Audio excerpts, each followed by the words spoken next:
जोर जोर पानी। आप सभी को प्यार भरा राधे राधे।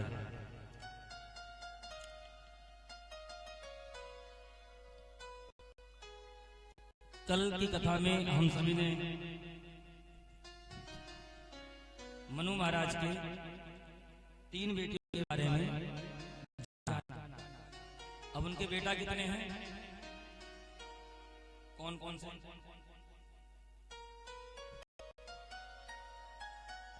उनके बेटियों के नाम थे आकृति, देवहूति और प्रसूति। उनके 2 बेटा हैं, प्रियव्रत और तानपाद। तो अब हम आज के दोनों बेटों के बारे में जानेंगे।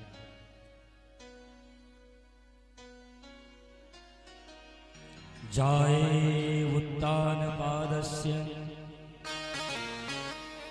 सुनीति सुरुचिस्तयो सुरुचि प्रियसी पत्नी नीतराय सुतो ध्रुव। महाराज मनु के जो बड़े पुत्र हैं उनका नाम है महाराज उत्तानपाद। सावधान होकर के सुनिए। सुखदेव जी कहते हैं राजन महाराज उत्तानपाद की 2 रानियां हैं। बड़ी रानी का नाम है सुनीति और छोटी का नाम है सुरुचि। देखिए इस कथा को थोड़ा सावधान होकर के सुनिएगा। ये कथा किसी और की नहीं, हमारी और आपकी है। अगर आध्यात्मिक दृष्टि से इसको देखोगे तो ये कथा हमारी और आपकी है। तो महाराज उत्तानपाद अपनी छोटी रानी के प्रेम में इतना आसक्त हो गए कि उन्होंने अपनी बड़ी पत्नी का परित्याग कर दिया, क्योंकि उनसे कोई बेटा नहीं था, घर से बाहर निकाल दिया। और छोटी रानी में ज्यादा आसक्ति बढ़ गई। अभी तो समय पा करके सुनीति मैया ने भी एक बालक को जन्म दिया जिसका नाम पड़ा ध्रुव। अच्छा, ये सुनीति और सुरुचि क्या है, कौन है? और महाराज उत्तानपाद कौन है? माँ के गर्भ में हम सब उत्तानपाद, जहाँ जितने बैठे हैं सब उत्तानपाद हैं। उत्कुर्धव पादव उत्तानपाद। उत्तानपाद किसे कहते हैं? जिनका पैर ऊपर और सर नीचे हो। तो माँ के गर्भ में हम सब ऐसे ही रहते 9 महीने तक। और हम सभी के पास 2 रानियां हैं। महाराज उत्तानपाद के पास भी 2 हैं, सुरुचि और सुनीति। अच्छा, इन दोनों से सुरुचि से सु हटा दो क्या बचेगा, और सुनीति से सु हटा दो तो क्या बचेगा?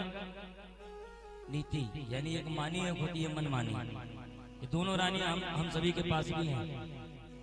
तो जैसे महाराज उत्तानपाद ने सुनीति का परित्याग करके सुरुचि के प्रेम में आसक्त हो गए, ऐसा हम भी करते हैं। भाई सुनीति का मतलब क्या है? नीति, नीति शास्त्र। जैसा हमारे शास्त्र संबद्ध कहते हैं हम ऐसा काम करेंगे। भाई आप किसी पद पर हो, आपको काम करने के लिए कोई रिश्वत दे रहा है, बढ़िया हरी हरी गड्डियों की नोट भरी हुई सूटकेस आपके सामने रख दिया, भाई साहब मेरा एक काम करवा दो, तो ये माल रख लो। तो नीति तो कह रही है कि ठीक नहीं है, नहीं लेना चाहिए इसको, ये कुर्सी कुछ दिन के लिए है, उसके बाद हट जाएगी। पर रुचि आ जाती है, नहीं नहीं आज मिल रहा है कुर्सी, थोड़े दिन की बात है, आज मौका है तो इसलिए इसको ले लो। तो हम रुचि की बात ज्यादा मानते हैं। नीति, हमारी नीति कहती है कि मैं ब्रह्म मुहूर्त में उठ जाना चाहिए। प्रातः काल 3 बजे, 3:30 बजे, 4 बजे हमारे नेत्र खुलते हैं, हम प्रयास भी करते हैं कि उठें। नीति हमें प्रयास करती है उठ जाओ, पर जैसे उठने का प्रयास करते हैं तो सुरुचि आ जाती है, अरे अभी तो 4:30 ही बज रहे हैं, आधे घंटे और सो लो। अब आधे घंटे के चक्कर में महाराज खर्राटा बजता रहा सुबह 10 बजे तक, क्या कर पाओगे? तो नीति से जो सुरुचि के चक्कर में पड़ करके आप वो धन ले तो लोगे, पर वो आपकी किसी काम का आएगा नहीं, और जो बनी बनाई पूंजी है वो भी नष्ट हो जाएगी अंत में। भाई बेटा तो सुनीति को भी हुआ और सुरुचि के भी हुआ, पर सुरुचि के बेटे को कोई नहीं जानता, उसका नाम था उत्तम। नाम कितना बढ़िया, उत्तम, पर मलेच्छों के द्वारा मारा गया। और सुनीति देर से हुआ पर ऐसा बेटा हुआ कि मृत्यु के सर पर अपने पैर को रख करके और अपनी मां को अपने साथ लेकर भगवान के वैकुंठ धाम पधार गया। तो सुरुचि के आसक्त में आकर के सुनीति मैया का परित्याग कर दिया। समय पा करके सुनीति मैया ने बालक को जन्म दिया। आज बहुत है, इसलिए समास विधि में कथा को लेकर के चलेंगे और सावधान होकर के आप लोग सुनो, नहीं तो समझ नहीं पाओगे।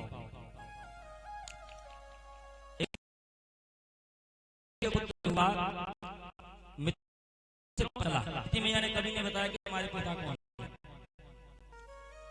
मित्रों के द्वारा पढ़ने जाते थे महाराज ध्रुव, तो मित्रों के द्वारा पता चला कि तुम्हारे पिता कौन है, तुम्हें पता है? ध्रुव जी ने कहा हमें का इस नगर जो राजा हैं कानपात वही तुम्हारे पिता हैं, चलो हम मिलवाएं। अब मित्रों के साथ पहुंच गए महाराज कानपात के महल में। महाराज कानपात अपने सिंहासन पर बैठे थे। पहुंच करके अपना परिचय दिया तो बेटे को देखते ही जब पता चला कि मेरा ही पुत्र है तो महाराज कानपात के हृदय में पुत्रवत प्रेम उछला और अपने सिंहासन से उठ करके पहुंचे और ध्रुव को हृदय से लगा लिया, लेकर के आए और सिंहासन पर बैठ गए और अपने गोदी में बिठा लिया। अभी तो जब सुरुचि की नजर पड़ी तो दौड़ करके आई तो क्रोध में ध्रुव जी का हाथ पकड़ करके नीचे लेके धक्का मार के भगा दिया, भाग जाओ यहाँ से। अगर तुम इस पिता की गोदी में बैठना है तो पहले जाओ तपस्या करो, भगवान से वरदान मांगो कि सुनीति के कोख से जन्म नहीं, मैं सुरुचि के कोख से जन्म लूं, तब तो इस पिता की गोद में बैठने का अधिकारी होगा, अन्यथा मेरा पुत्र उत्तम ही काफी है, भाग जाओ यहाँ से। तो महाराज ध्रुव छोटी सी उम्र है, सिसकते हुए रोते हुए घर पर पहुंचे। माँ ने देखा तो माँ को तो सब पता होता है, अगर बेटा क्यों है तो बेटा कितना भी छिपाए पर माँ को पता चल जाएगा। माँ ने पूछा क्या हुआ, कोई बात है? ध्रुव जी ने पूरी कहानी सुना डाली। माँ मैं आज गया था पिताजी से मिलने, पर छोटी माँ ने हमें धक्के मार करके बाहर निकाल दिया। क्या कहा? उन्होंने कहा कि जाओ, अगर तुम्हें इस पिता की गोदी में बैठना है तो पहले परम पिता की तपस्या करो और वरदान मांगो कि मेरा जन्म जब हो तो सुनीति के नहीं सुरुचि के गर्भ से जन्म हो, तब तो इस पिता की गोदी में बैठने का होगा। सुनीति मैया ने बड़ी सहजता के साथ ध्रुव जी को समझाया, बेटा आज तक जो तुझे मैं नहीं बता पाई तेरी छोटी माँ ने तुझे बता दिया। देख लो सुनीति का भाव देखो। आजकल की माताएं होती तो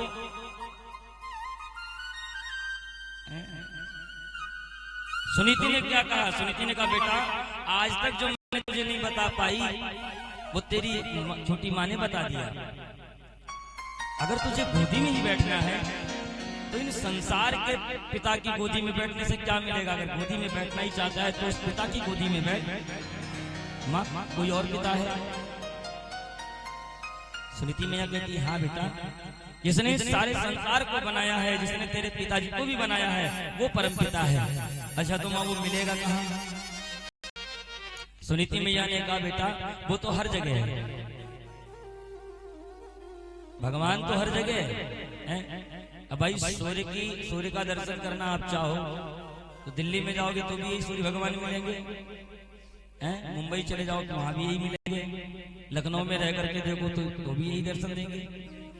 तो भगवान हर जगह है। सुनीति मैया कहते हैं बेटा वो तो हर जगह कण कण में विद्यमान है, उनका हर जगह साक्षात्कार है।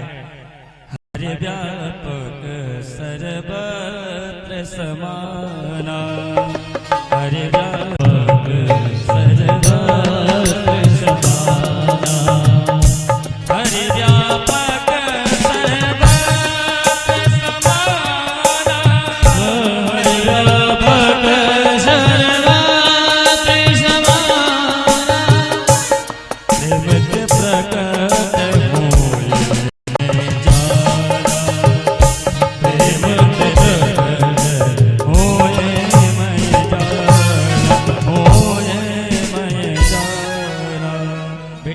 लगे हैं। अच्छा तुम मिलेंगे कैसे? सुनीति मैया ने समझा दिया, बेटा वो तपस्या करने से मिलते हैं, प्रार्थना करने से मिलते हैं। ध्रुव जी ने मन में प्रण कर लिया कि अब मुझे भगवान से मिलना है। और बड़ी बाल्य अवस्था है, मात्र 5 वर्ष। रात्रि में बिना बताए घर को त्याग दिया और जंगल की तरफ निकल गए। जैसे ही जंगल की तरफ बढ़े तो तुरंत देवर्षि नारद मिल गए। देवर्षि नारद ने जब देखा तो मन में सोचा कि छोटा सा बालक भगवान की तपस्या करने आया है, चल करके थोड़ा परीक्षा लेनी चाहिए, देखें असली वाला है कि नकली वाला है? होता है घर में। नारद जी ने सोचा अभी तो छोटी मोटी बात पिताजी से कहा सुनी हुई है, छोटी माँ से कहा सुनी हुई है, तो उनकी बातों से ये बेचारा रो रहा है मन में बार बार सोच करके, तो अभी आया है और फिर लौट जाएगा, समझा दूंगा। अगर असली वाला होगा तो नहीं जाएगा। ऐसा हम लोगों के साथ भी होता है। घर में कुछ खटापटी भई तो तुरंत अब छोड़ो, चलो देखो बाबा की चौखट, सन्यास धारण कर लेंगे। निकल पड़े सन्यासी बनने के लिए। जैसे ही स्टेशन पहुंचे तुरंत याद आ गई, मेरा पोता मेरे बिना खाना नहीं खाता, वो मेरे बिना एक पल नहीं रहता। जब भी मैं बैठता था तो तुरंत मेरे पास आ जाता था। अच्छा चलो कोई बात नहीं है, जहाँ 10 बर्तन रखे खटपट तो होती रहती है, चलो लौट चलते। तो ऐसा वाला होगा तो चला जाएगा। अच्छा एक बात और बताएं आपको, अगर धर्म की तरफ जब आप बढ़ोगे तो परीक्षा होगी। परीक्षा यदि आप, परीक्षा भी उन्हीं की होती है जो विद्यार्थी होते हैं। निशाचरों की परीक्षा थोड़ी ना होती, उनका तो संहार होता है। परीक्षा विद्यार्थियों की ही होती है। अब जो बेचारे कभी विद्यालय नहीं गए हैं उन्हें परीक्षा से क्या मतलब, फेल हो जाए या पास हो जाए। ध्रुव जी के पास पहुंच गए, बेटा कहाँ घूम रहे हो इस घने जंगलों में? ध्रुव जी ने अपनी पूरी बात सुना डाली, बाबा हम भगवान को पाने आए हैं, भगवान को ढूंढने आए हैं। नारद जी ने खूब समझाया, बेटा ऐसे भगवान नहीं मिलते हैं, चलो तुम्हें दिखाऊं। लेकर के गए, अनेक संत ऋषियों मुनियों को दिखा दिया, हड्डी के ढांचे पड़े, देख लो। भगवान का ध्यान करते करते शरीर ही गायब हो गया, पर भगवान नहीं आए। इन सब चक्करों में मत पड़ो, वापस लौट जाओ, घर को चले जाओ। ध्रुव जी सुनते गए, अंत में कहा, बाबा आप यदि कोई मार्ग बता सकते हो भगवान कहाँ मिलेंगे तो ठीक, नहीं तो आप अपने रास्ते, हम अपने रास्ते, हमारा आपका रास्ता अलग। नारद जी समझ गए कि ये नकली वाला नहीं असली वाला है। तुरंत पकड़ लिया, हृदय से लगाया और कान में 12 अक्षर नाम का मंत्र दे दिया कि जाओ और बढ़िया मथुरा में पहुंच जाओ, जमुना जी में स्नान करो और मधुबन में बैठ करके भगवान की तपस्या करो, इसी मंत्र का जाप करो और 7 दिन के अंदर ये मंत्र सिद्ध हो जाएगा। 7 दिन के बाद तुम्हें सिद्ध महात्माओं के दर्शन होने लगेंगे, सिद्ध पुरुषों के दर्शन। जैसे कुछ सिद्ध जन हैं, कुछ सिद्ध पुरुष हैं जिनको हम नहीं देख पाते। क्यों? क्योंकि हमारे अंदर वो तपस्या नहीं है, वो चश्मा नहीं है हमारे पास। ऐसा थोड़ी ना कि भगवान ही भगवान हैं, संत जन हैं, सिद्ध जन हैं, पर उनको देखने का सामर्थ्य हमारे अंदर नहीं है। कब मिलेगा? जब आप उनके पात्र बनोगे तब। और 12 अक्षर मंत्र कौन था? ओम नमो भगवते वासुदेवाय। सब जपो, ओम नमो भगवते वासुदेवाय, ओम नमो भगवते वासुदेवाय, वासुदेवाय नंदनंदनाय, वासुदेवाय नंदनंदनाय, वासुदेवाय नंदनंदनाय, वासुदेवाय नंदनंदनाय। ओम नमो भगवते वासुदेवाय, ओम नमो भगवते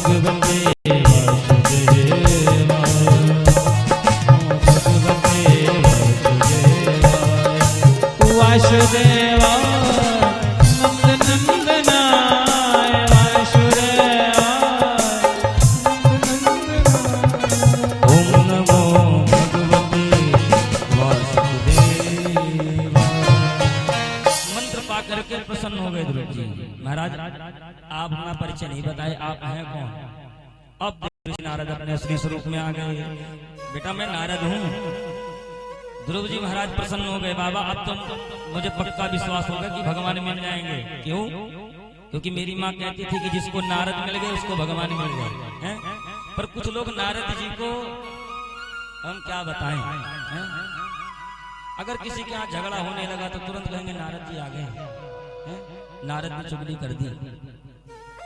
नारद चुगली थोड़ी ना करते थे, भगवान से मिलाते थे। डायरेक्ट पहुंचती परमात्मा के पास, डायरेक्ट पहुंचे उनकी। मंत्र पा करके ध्रुव गए यमुना जी में स्नान करके मधुबन में। आज 3 दिन तक अखंड समाधि लगा करके तपस्या की। तीसरे दिन स्नान करके पुनः बैठ गए। 1 महीने तक ये चलता रहा। 1 महीने के बाद में अब वो धीरे धीरे बढ़ने लगा समय तपस्या का। सब कुछ खाना बंद कर दिया। दूसरे महीने में घास फूस खाए। घास फूस खा करके यमुना जी का जल पिए। तीसरे महीने में घास फूस भी खाना बंद कर दिया, खाली जल ही पिए यमुना जी का। चौथे महीने में उसको भी बंद कर दिया, अखंड समाधि। 5वें महीने में ध्रुव जी वायु का पान करें, हवा को पी करके तपस्या को किया। और 6ठे महीने में महाराज ध्रुव जी अखंड समाधि में लीन हो गए। एक अंगूठे के पैर के बल पर खड़े होकर के और अपने श्वासों को ही रोक लिया। जैसे ही श्वास को रोका, अब देवताओं की भी श्वास अवरुद्ध होने लगी। देवता भी घबराए, भाग करके भगवान के पास पहुंचे, प्रभु बचाओ। इंद्र आदि देवता तुरंत पहुंच गए, सरकार सांसें रुक रही हैं, हमें लगता है कोई असुर कठोर तपस्या कर रहा है। भगवान ने सबको समझाया, देखो चिंता ना करो, सब जाओ अपने अपने धाम विराजो। ये कोई असुर नहीं है, ये तो मेरा छोटा सा भक्त है। ये मेरा छोटा सा भक्त, प्यारा सा भक्त है ध्रुव, जिसके कठिन तपस्या से ऐसा प्रभाव हो रहा है, कम हो जाएगा, तुम सब जाओ। भगवान आज अपने गरुड़ पर आसीन होकर के और ध्रुव जी के पास पहुंच करके चतुर्भुज रूप में शंख चक्र गदा पद्म हाथ में लेकर के समक्ष खड़े हो गए। पर ध्रुव जी अपने नेत्रों को नहीं खोले। अब तो बड़ी विडंबना। भगवान खड़े खड़े सोचे कि हम तो आ गए खड़े हैं, पर मेरा भक्त आंखें नहीं खोल रहा। ध्यान लगा करके देखा तो जो छवि बाहर खड़ी है वही छवि ध्रुव जी के मन के अंदर बनी है। उसी का दर्शन ध्रुव जी कर रहे हैं, इसलिए अपने नेत्रों को नहीं खोल रहे। तो भगवान ने अपनी योग माया के द्वारा उस चित्रण को गायब किया। जैसे ही वो गायब हुआ, तुरंत ध्रुव जी के नेत्र खुल गए। आंखें खुली तो सामने देखा भगवान चतुर्भुज रूप में शंख चक्र पद्म गदा हाथ लेकर के, और भगवान खड़े हैं। दिव्य स्वरूप को देख करके आज ध्रुव जी सुध बुध खो गए। ऐसे भगवान को देख करके अब ध्रुव जी की समझ में ना आए कि मैं क्या करूं।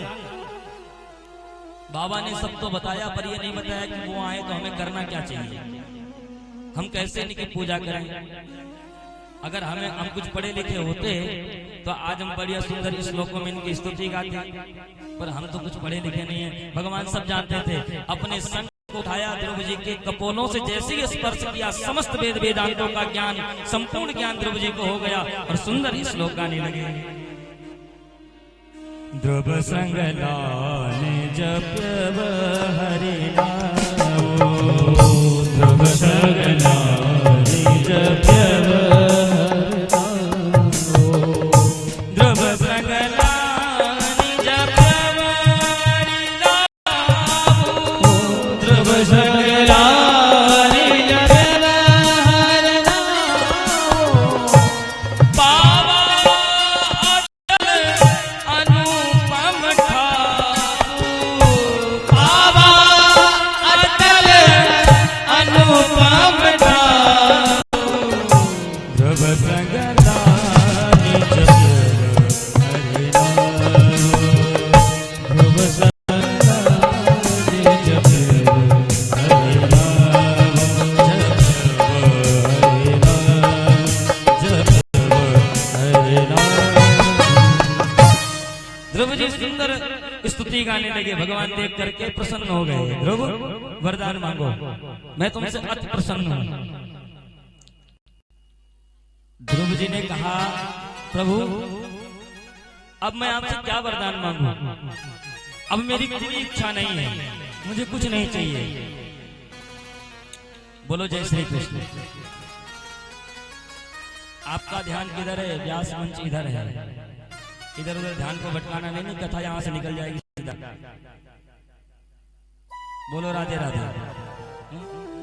अच्छा, हम लोगों की एक बहुत बड़ी भ्रांति है, क्या बताएं, हमने देखा है हर जगह कथा में मैं देखता हूँ, अगर कोई 100 लोग बैठे हैं और एक कोई बाहर से आएगा, अगर गलती से एक ने देख लिया तो एक देखेंगे फिर सब उसी को देखने लग जाएंगे।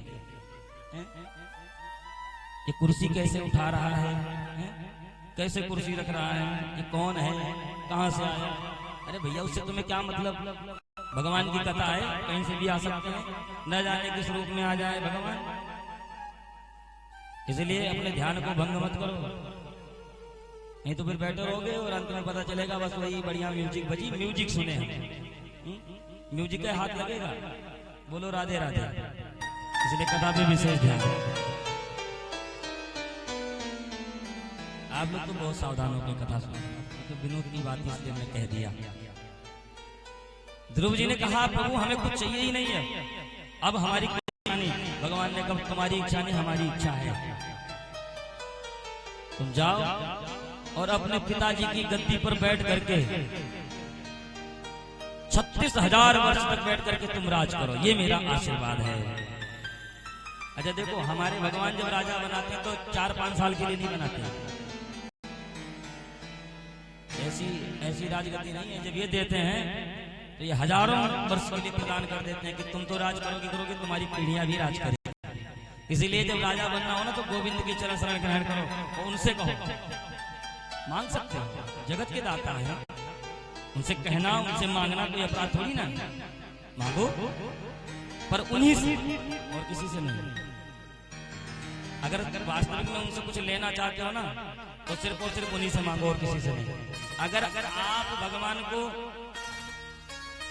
एक माध्यम बना दोगे, प्रभु आपके भरोसे हैं, फिर यहाँ से निकले भाई साहब के पीछे पीछे चल पड़े, भैया हम तो तुम्हारे सहारे हैं, हमको कुछ व्यवस्था करवा के दे दो, हैं तो करवाएं भाई साहब व्यवस्था। पर जब गोविंद के सहारे प्रभु अब जो कुछ भी करोगे आप ही करोगे, तो भाई साहब के पीछे भागने की जरूरत नहीं, भाई साहब खुद ही आपकी सहायता करने के लिए चले आएंगे। क्यों? जा पर कृपा राम के होई, जा पर कृपा राम के होई, जा पर कृपा राम के होई, जा पर कृपा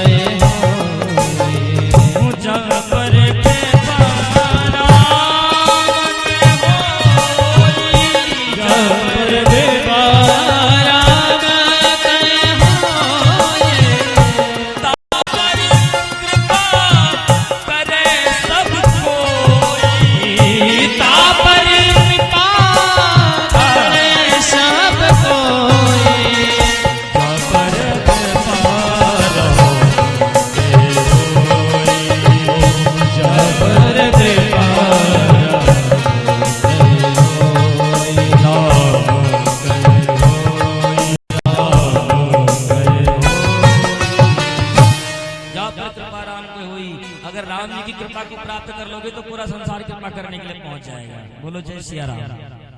ध्रुव जी को वरदान दे करके कि जाओ ध्रुव, अब तुम्हारी इच्छा नहीं, अब हमारी इच्छा है, जाओ।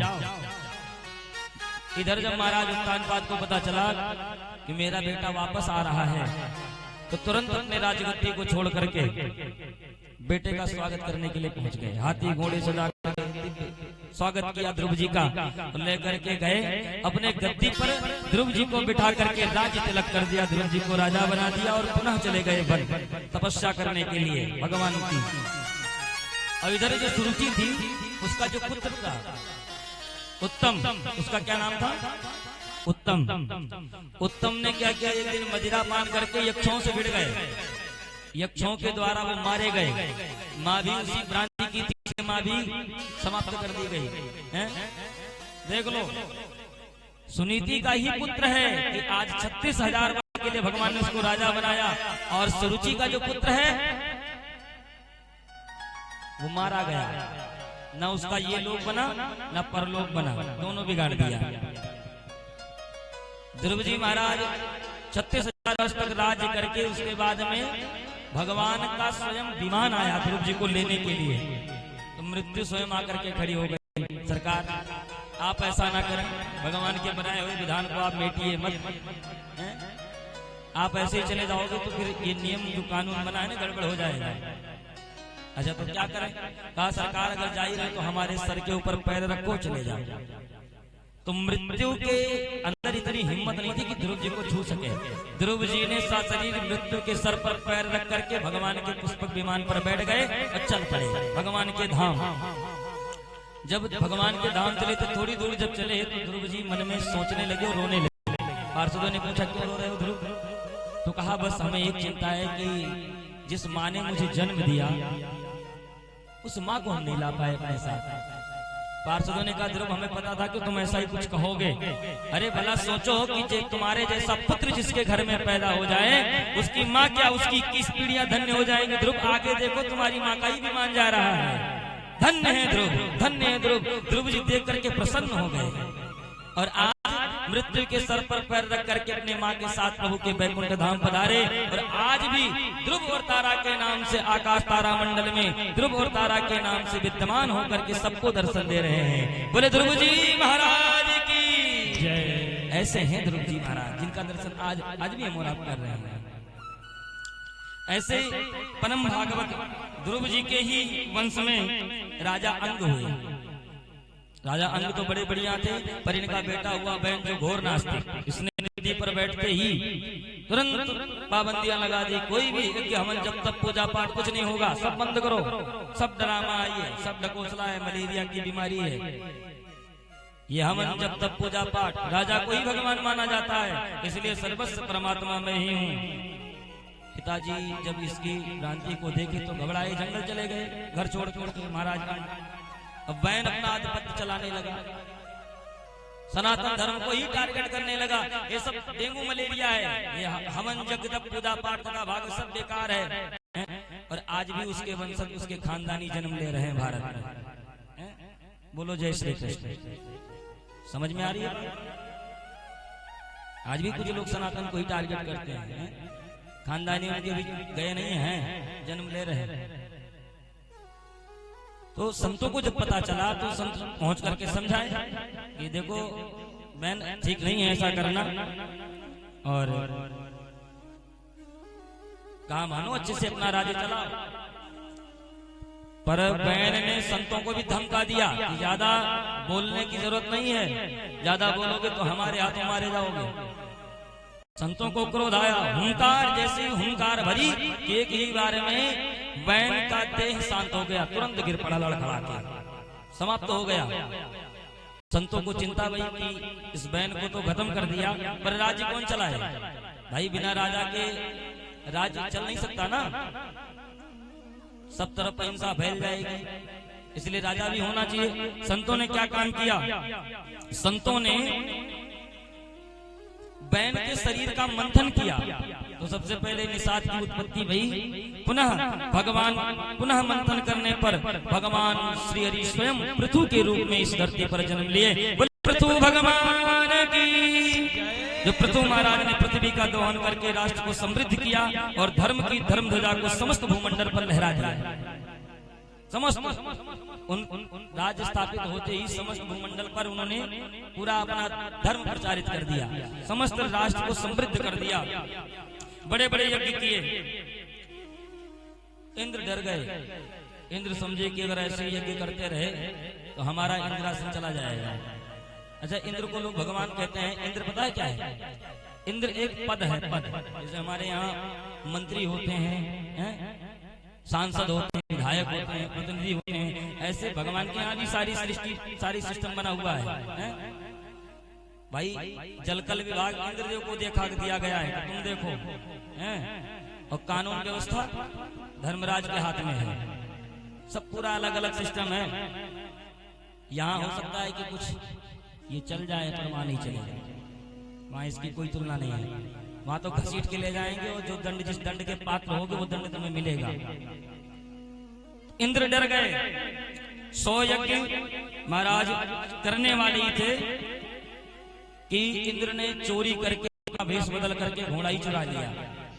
ये छल कपट का सिस्टम वहीं से प्रारंभ हुआ। वेश बदल करके आया पाखंडी का, आया घोड़ा लेकर के चला गया, घोड़ा चुरा लिया। पृथु महाराज ने खोजबीन की, पता चला कि इंद्र लेकर के गया, तो पुत्र सब गए घोड़ा को छुड़ा करके लाए, ले आए। यज्ञ पुनः प्रारंभ हुआ और फिर महाराज जैसे ही यज्ञ प्रारंभ हुआ सो इंद्र ने पुनः फिर उससे घोड़े को चुरा लिया। अब तो महाराज पृथु को क्रोध आ गया, ये जीवित रहने का अधिकारी नहीं है, इसको मैं अपने हाथों से मृत्यु दंड दूंगा। ब्राह्मणों ने शांत किया, महाराज पृथु आपको इतना क्रोध करने की आवश्यकता नहीं है, अगर आप बोलो तो मंत्रों के द्वारा इंद्र को ही इसी हवन कुंड में स्वाहा कर दें। तो पृथु महाराज ने कहा देर ना करो, तुरंत प्रारंभ करो। देखो ब्राह्मणों को इस पृथ्वी का देवता क्यों कहा गया है? इस संसार में ना ये देवताओं के अधीन है। देवाधीनम जगत सर्वम मंत्राधीनम च देवता ते मंत्रा ब्राह्मणाधीना तस्मात् ब्राह्मण देवता। बाबा गोस्वामी तुलसीदास जी ने जब श्री रामचरितमानस की रचना प्रारंभ करी तो सबसे पहले ब्राह्मणों की वंदना की। बंदम प्रथम महीसुर चरणा, महीसुर चरणा, बंदम प्रथम महीसुर चरणा, महीसुर चरणा, मोह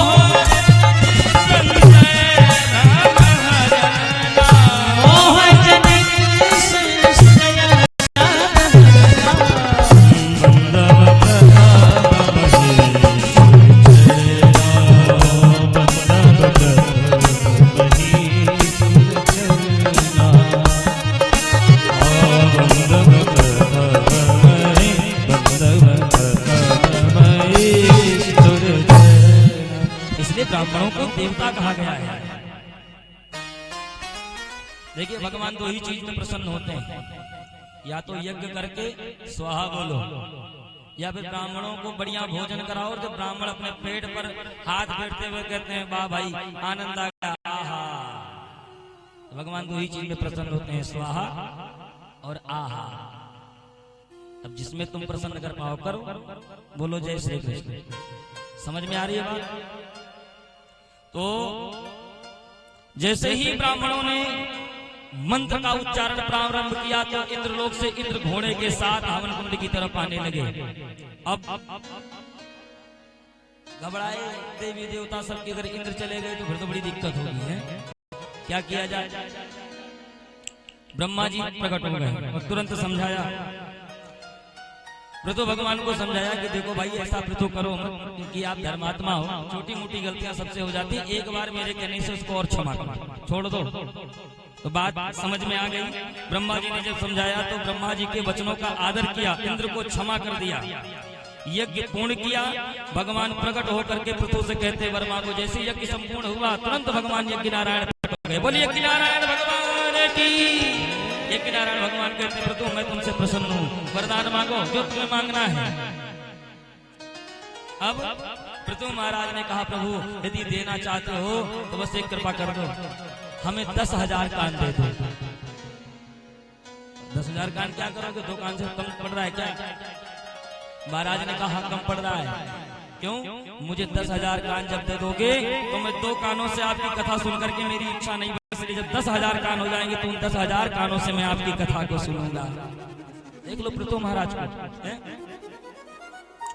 हमारे आपके 2 कान हैं पर 2 कान से कथा नहीं, दुनिया का प्रपंच सुनना चाहते हैं। फलनवाई कह रहा था, धमकवाई कह रहा था, उसकी हिम्मत कैसे हो गई? पड़े रहो दुनिया के चक्कर में है? भगवान ने ये सारी व्यवस्था जो दी है ना, एक समय आने पर सब वापस ले लेंगे। कल बताया था हमने कथा के माध्यम से। तो भगवान ने भगवान की कथा सुनने के लिए 10,000 कान को मांगा। ऐसे भगवान पृथु के ही वंश में आगे चल करके भगवत चरणागी भगवान पृथु हुए और इन्हीं के वंश में राजा प्राचीन बरी हुए। बड़े कर्मकांडी थे पर एक गलती करते थे, यज्ञ में पशुओं की बलि देते थे। अच्छा, ये बलि प्रथा जो है, लोग किस लिए किया जा रहा था? हमारे शास्त्र हमारे जो देते हैं, इनको समझने के लिए आपको संत सद्गुरुओं का सानिध्य प्राप्त करना पड़ेगा। कहीं भी हमारे सामने ऐसा नहीं लिखा कि बलि प्रथा है। एक बलि, जब बकरे को काट करके जिस अम्बा के लिए तुम बलि देते हो, कहते हो कि इससे माता प्रसन्न होगी, क्या सारे जगत की वो अम्मा है? तो क्या उस बकरे की अम्मा नहीं है वो है? उसके अंदर जीव नहीं है?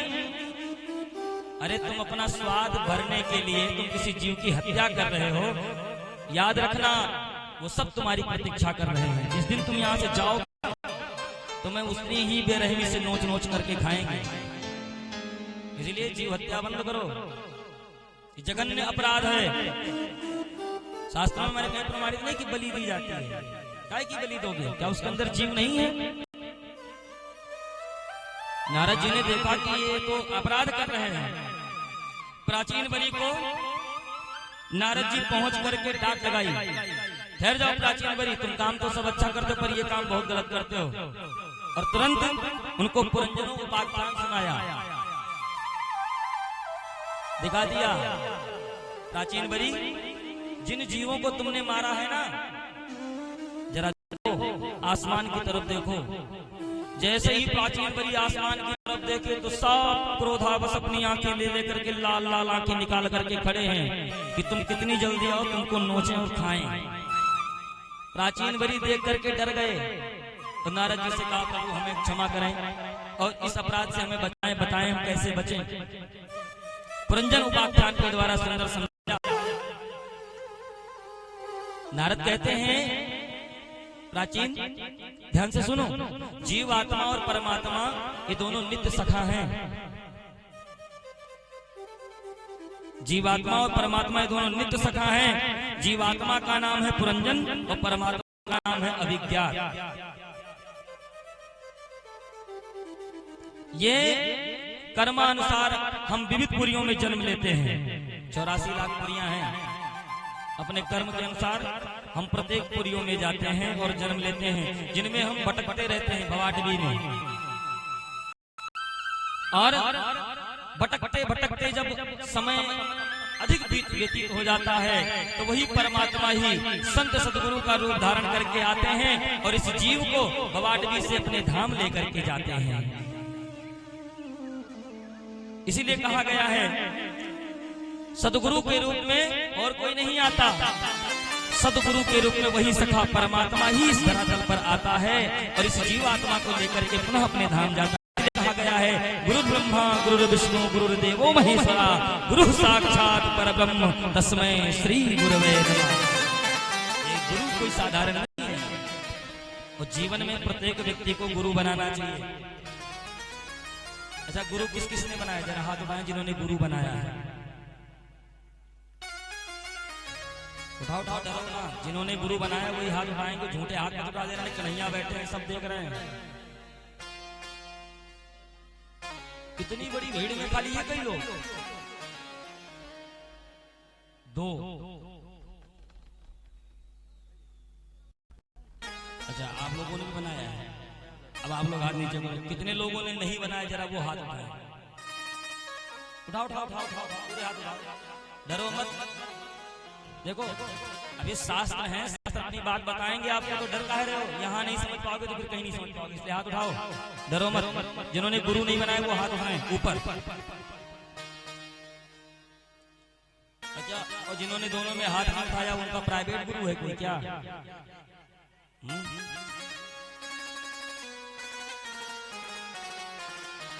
सुनो, आप कुछ भी कर लो, यदि अपने जीवन में आपने नहीं बनाया तो भगवान भोलेनाथ कहते हैं क्या? गुरु बिन भवनिधि तरयन कोई, ओ गुरु बिन भवनिधि तरयन कोई, गुरु बिन भवनिधि तरयन कोई, गुरु बिन भवनिधि तरयन कोई, गुरु बिन भवनिधि तरयन कोई।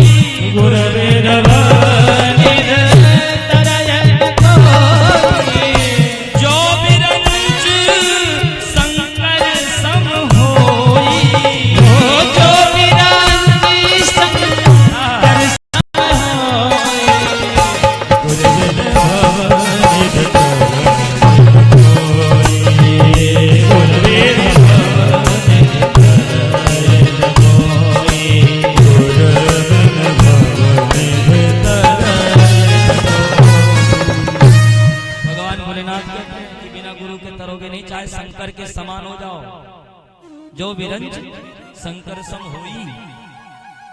इसलिए प्रत्येक जीवात्मा को गुरु बनाना चाहिए।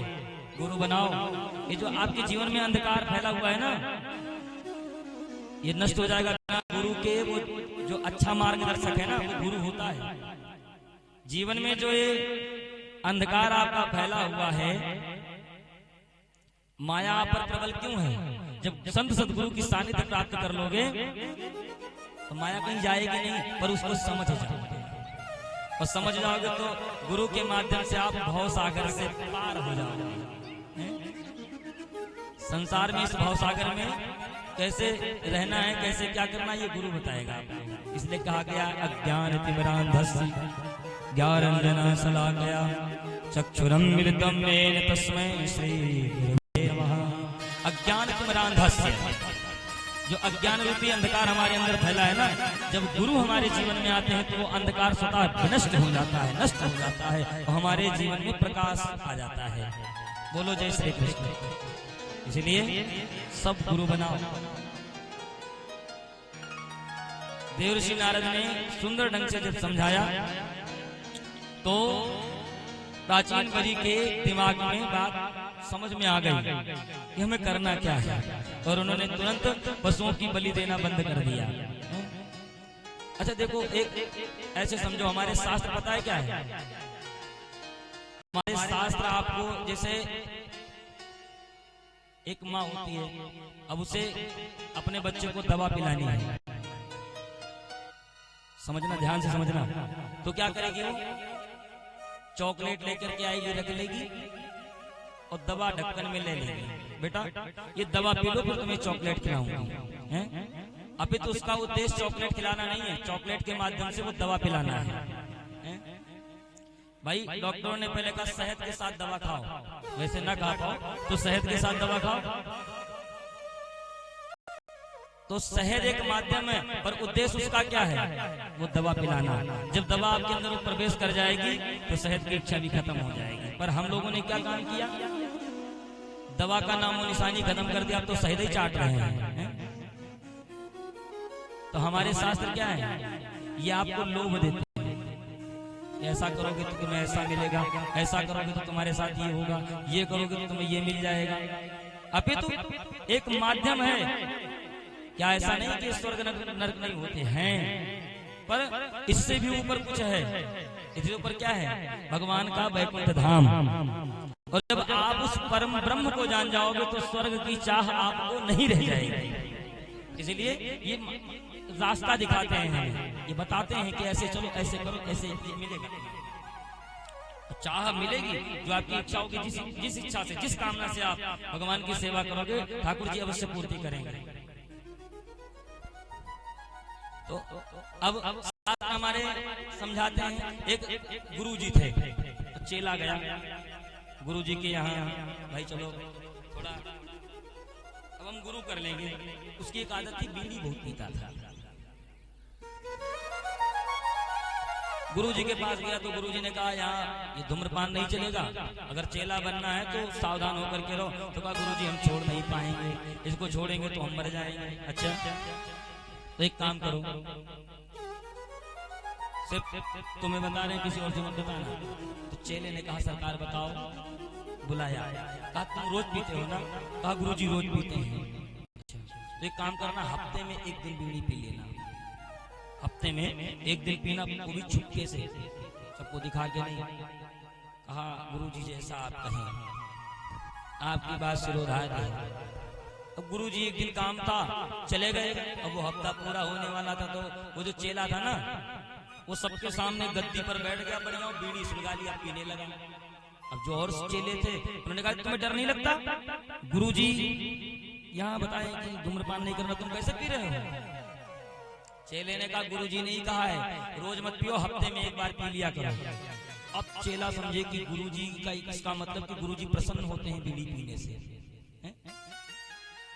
अब चेला सब हफ्ते में बीड़ी पीने लगे, उसमें जो बचे थे सब पीने लगे हैं। गुरु जी पधारे तो देखे कि जो बीमारी एक को थी वो सबको हो गई हैं। सब हफ्ते में ले लेकर के बीड़ी घूमने लगे। गुरु जी को क्रोध आया, डांटा, क्या कर रहे हो तुम लोग? तो कहा गुरु जी ये जो आपका चेला इसने कहा कि हफ्ते में एक दिन बीड़ी पीना चाहिए, अब बताओ गुरु जी का उद्देश्य क्या था, उसका बीड़ी छुड़ाने का कि बीड़ी बढ़ाने का? भाई डेली करते थे तो गुरु जी ने कहा हफ्ते में एक दिन करेगा फिर चल के छूट जाएगा। लेकिन अब वो परंपरा सब में फैला दी, सब करो, सब समझ रहे हैं गुरु जी से प्रसन्न होते हैं। तो ये बलि वली की प्रथा कहीं हमारे शास्त्रों में जिक्र नहीं है इसका। समझ में आ रही है? देवर्षि नारद ने अच्छे ढंग से समझाया तो प्राचीन बरी को समझ में आ गया। महाराज राजा प्राचीन बरी के ही वंश में प्रचेतागण हुए। नारद जी ने इनको भी सुंदर उपदेश दे करके समझाया और इनका भी कल्याण किया। ये है महाराज उत्तानपाद की वंशावली। ऐसे ऐसे प्रतापी राजा हुए। अब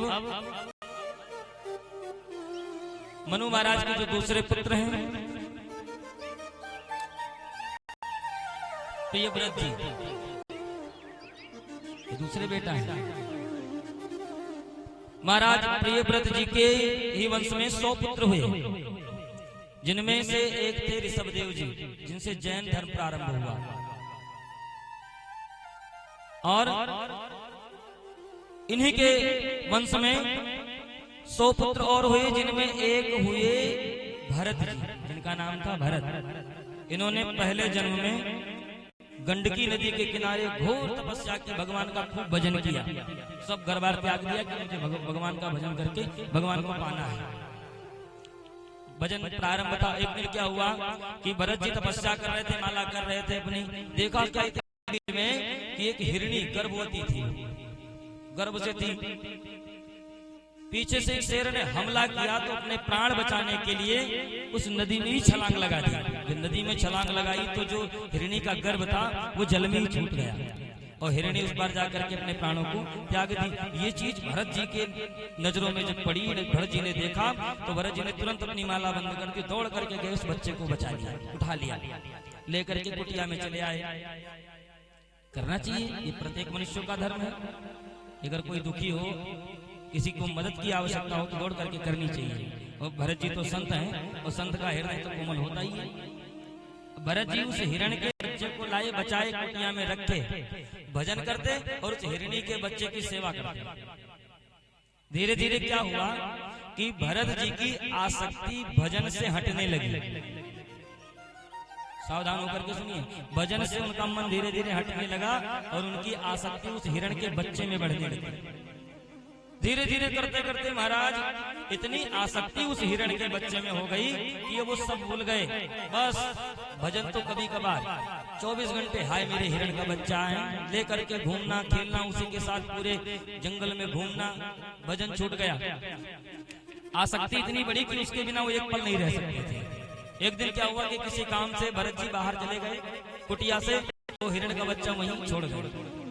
हिरणों का झुंड आया और हिरण का बच्चा उन्हीं झुंड में शामिल होकर के चला गया हिरणों के साथ। भरत जी जब वापस आए तो कुटिया में ना देख करके अब बिरहातुर होकर के उसको ढूंढने लगे, रो रहे हैं, उसको खोज रहे हैं, कहाँ गया मेरा हिरण, कहाँ गया मेरे हिरण का बच्चा। भजन वजन सब भूल गए, खाली हिरण, हाय मेरा हिरण, हाय मेरा हिरण, कहाँ गया मेरे हिरण का बच्चा। ढूंढते ढूंढते महाराज भोजन पानी तक त्याग दिया। उस हिरण के आसक्त में इतना आसक्त हो गए कि भोजन पानी भजन सब छूट गया। बस 24 घंटे एक ही हिरण, हाय मेरे हिरण का बच्चा, हाय मेरे हिरण का बच्चा। रो रहे हैं और उसको ढूंढ रहे हैं, पर हिरण के बच्चा जब नहीं मिला हिरण का, तो महाराज भोजन पानी त्याग करके उन्होंने अपने देह का त्याग कर दिया। जब उन्होंने प्राण त्याग तो हिरण के चिंतन में प्राण को त्यागा। अंतेहमति स्वागति। मृत्यु के समय में आप जिस चीज का ध्यान करोगे, जिसके चिंतन में प्राण त्यागोगे, अगले जन्म में आपको वही बनना पड़ेगा। तो भरत जी उस हिरण के बच्चे में आसक्त होकर के हिरण के ही चिंतन में अपने प्राण को त्यागा। तो अगला जब जन्म उनका हुआ तो वो हिरण के ही गर्भ से पैदा हुआ, और उनको पूरा ज्ञान था कि मैं अगले जन्म में कौन था। इसलिए मैं सबको सावधान करता हूँ कि भैया संसार में रहो, पर संसार से रहित होकर के रहो। किसी चीज की आसक्ति अपने अंदर मत रखो। और कुछ लोग तो महाराज ये जो तृष्णा है ना, तृष्णा, ये बुढ़ापे में और ज्यादा जोरदार हो जाती है। एक दादाजी थे, अब उनकी बेचारी की तबीयत खराब हुई तो वो माया से बड़ा प्रेम करते थे, धन से बड़ा माल था उनके पास, कभी एक पैसा खर्चा ना करें, अरबों खरबों की संपत्ति होते हुए फटीचर बनकर के स्कूटर से घूमे। समय आया, अचानक भगवान ने उनकी वाणी को छीन लिया, मुंह बंद हो गया, कुछ बोल ना पाए, ना हाथ पैर चले, ना हिलने डुले। अब जो बच्चे थे, 4-5 लड़के थे, बेचारे परेशान कि पिताजी कुछ बोल नहीं पा रहे, पता नहीं कहाँ धन खजाना रखा है, कम से कम बोल देते, बता देते, फिर मर जाते, पर बता तो दे। अब वो दादाजी लेटे हैं, सामने बच्चे सब पहुंच रहे हैं और बार बार दादाजी हाथ उठा रहे हैं दीवार की तरफ, दीवार के। बच्चों ने सोचा हमें लगता है कि कुछ ना कुछ मामला है इधर, दादाजी कुछ ना कुछ संकेत बढ़िया देना, इधर कोई माल छिपा हुआ है, क्या करें। डॉक्टर को बुलवाया, कहा डॉक्टर साहब हमारे दादाजी एक बार अगर बोल दें तो जो पैसा कहोगे वो मैं दूंगा।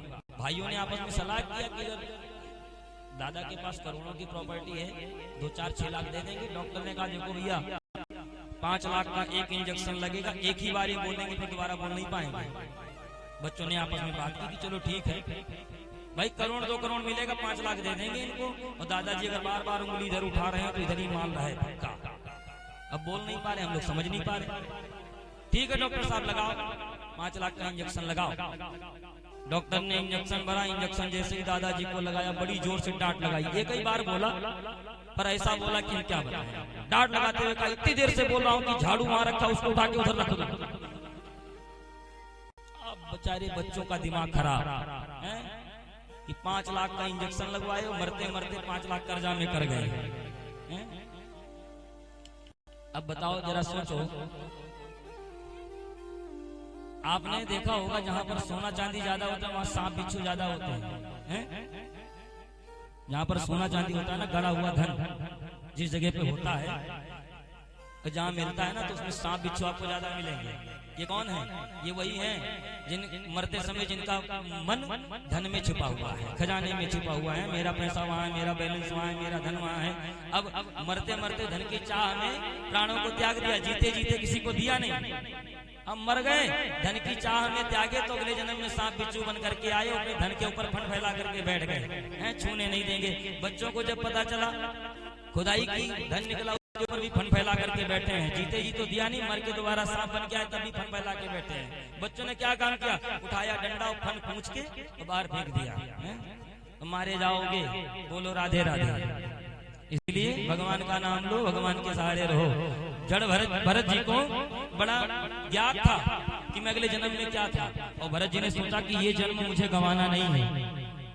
उसी नदी के किनारे वो हिरणी की योनि में होते हुए भी भगवान की आराधना की, भगवान का भजन किया, और भजन करते करते अपने प्राणों को त्यागा। तो पुनः जब जन्म हुआ उनका, तो फिर वो भरत के ही रूप में पधारे। पर इस बार उन्होंने सोच लिया कि इस बार हमें गड़बड़ी नहीं करनी है, गलती बिल्कुल नहीं करनी है। देखिए मौका भगवान देता है।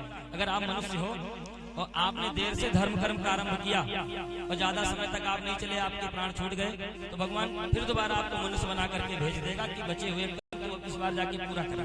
पर कब? जब आप कुछ करके जाओगे तब। और अगर अनर्थक अनर्गल की चीजों की वासना चाह की, तो फिर ये जन्म तो आपका, ये लोग तो बिगड़ता ही बिगड़ता है, पर लोग भी बिगाड़ोगे और फिर 84 में भटकोगे।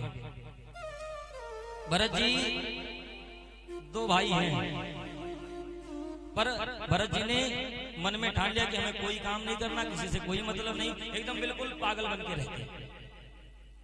एक दिन भाई साहब की श्रीमती जी ने कहा तुम्हारा भाई जो भरत है, इसको कुछ काम काज क्यों नहीं बताते? बोलो कुछ काम काज कर लिया करें, पड़े पड़े खाते रहते हैं ऐसे। भाई साहब ने कहा भरत एक काम करो, तुम जाओ खेत में, थोड़ा खेत की रखवाली करके आओ। भरत जी ने कहा ठीक है, चले गए खेत में। अब खेत में जब गए, दूसरे के खेत चुग रही थी। भाई साहब ने सोचा भाई साहब को भेजना है, क्या कर रहे हैं। जब वहां गए तो क्या कि सारे खेतों की चिड़िया अपने खेत में कुदा लाए और कहते हैं खाओ चिड़िया, खाओ। भाई क्या कर रहे हो? अपने खेत मैंने भेजा था। भरत जी ने कहा भैया ये बताओ ये चिड़िया को किसने बनाया? तो कहा इनको तो भगवान ने बनाया। अच्छा इसमें जो दाना बो के गए उसमें दाना जो आएगा वो कौन देगा? कहा उसको भी भगवान देंगे। तो फिर हमारा और आपका क्या है? इसीलिए तो हम कहते हैं राम जी की चिड़िया राम जी का खेत, खाओ रे चिड़िया भर भर पेट। राम जी की चिड़िया राम जी का खेत, खाओ रे चिड़िया भर भर पेट। राम जी की चिड़िया राम जी की खेत, खाओ चिड़िया भर भर पेट। खाओ रे चिड़िया भर भर पेट। भाई साहब ने डांट लगाई, ठहर जाओ, चुप हो जाओ, बेवजह की बातें कर रहे हो तुम एकदम जड़ हो, जड़ कुछ समझ में नहीं आ रहा। वहीं से नाम पड़ा जी का जड़ भरत। बोले जड़ भरत जी महाराज की जय। एकदम पागल की तरह जड़ भरत जी रहने लगे, किसी से कोई मतलब नहीं। भगवान का भजन करते तंग आकर के घर वालों ने निकाल दिया, बाहर जाओ जाओ, बाहर आ करके अपना भजन करो, खाओ पियो जैसे हो सके। तो आज जंगल में गए, भगवान का भजन करते, बड़ी मस्ती से रहते, किसी से कोई मतलब नहीं। एक दिन क्या हुआ कि कोल भीलों ने जड़ भरत जी को पकड़ लिया। भरत जी को जब पकड़ा तो भरत जी ने पूछा भैया क्यों हमको क्यों पकड़े हो? कहा तुम्हारी बलि चढ़ाएंगे, हम नर बलि देंगे। कहाँ दोगे? काली माता को। तो लेकर के चले गए। अब भगवान के भरोसे भगवान का भजन करके सत्यता को जानते थे जड़ भरत जी। लेकर के गए, जैसे ही लिटाया और उठाया अस्त्र, जैसे प्रहार करना चाहा, बलि देना चाहा, तो तुरंत भद्रकाली प्रकट हो गई। और भद्रकाली प्रकट होकर के कोल भीलों का संहार किया और जड़ भरत जी को आशीर्वाद दिया। भरत तुम धन्य हो, सदैव तुम्हारे साथ मेरा आशीर्वाद है। आशीर्वाद जब भरत जी को मिल गया तो और परम स्वतंत्र हो गए। देखिए जब आपको भगवान पर भरोसा होगा ना तो फिर आपका कोई बाल बांका नहीं कर सकता, किसी से डरने की जरूरत नहीं। हमें चिंता नहीं उनकी, उन्हें चिंता हमारी है। हमें चिंता नहीं उनकी, उन्हें चिंता हमारी है। और हमारे नाव के रक्षक सुदर्शन चक्रधारी है। डरने की जरूरत नहीं है। कोई कितना भी आपको धमकी दे, अगर आप अपने जगह पे सही हो, आपने गलत नहीं किया, तो आपको कतई डरने की जरूरत नहीं है। किसी के आगे घुटने टेकने की जरूरत नहीं है। वो कितना भी फड़फड़ाए पर आपका कुछ नहीं बिगाड़ पाएगा। ये मैं इस व्यास मंच से दावे के साथ कह सकता हूँ, यदि आप अपने जगह पर सही हो तो वो आपका बाल बांका नहीं कर पाएगा। वो कोई भी हो, दुनिया की कोई ताकत हो, आपको कुछ नहीं बिगाड़ पाएगा। भरत जी प्रसन्न है। एक दिन क्या हुआ कि राजा रघुगण ये बड़े प्रतापी राजा थे। राजा रघुगण की सवारी आ रही थी, पालकी आ रही थी।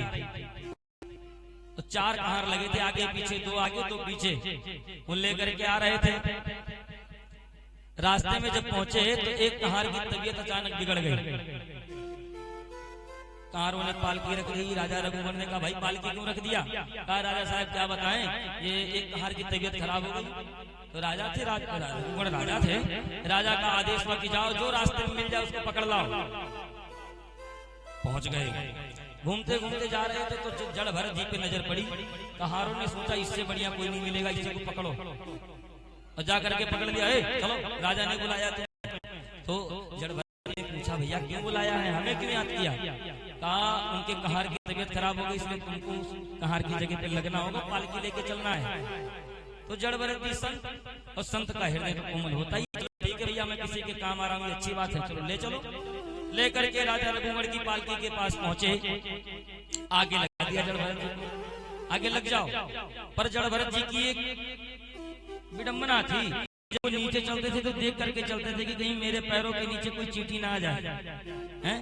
मेरे पैरों के नीचे कोई जीव ऐसा ना आ जाए कि जिसकी मृत्यु हो जाए। तो देख करके चलते थे।